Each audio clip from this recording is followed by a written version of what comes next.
Ahsoka Episode 5 was probably one of my favorite pieces of Star Wars so far. I can't really decide if Episode 4 or 5 was my favorite. Obviously 5 had more of the nostalgic feeling to it, whereas 4 progressed the story a little bit more. But for some reason I'm seeing a lot of complaints on Episode 5, with reviews like this and people saying, well, it was just nostalgia bait. It doesn't actually add anything to the story, and I really don't understand how that's the only way you can see it. Obviously people love this episode because Anakin was in it. We got to see him and Ahsoka during the Clone Wars. We got to see Hayden back doing a phenomenal job, and that alone is nothing wrong, but I still think it served a purpose, as it's been clear that Ahsoka has still been stuck in the past, not being able to let go what happened to Anakin, and we've also seen how stoic she's been in the first half of the season, and that's something people have complained about. Whereas I feel like when she returned from World Between Worlds, or whatever this experience was, it was like she was reborn, just like Gandalf. Ahsoka the White. We could already see her smiling more after this, even though the situation was quite dire with Sabine being in a completely other galaxy. This entire experience was for her to face the past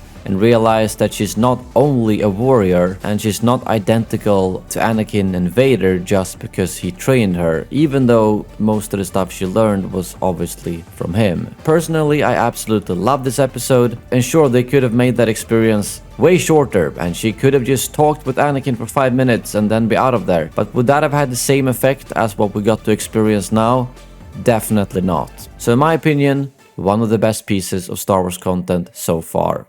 What do you guys think?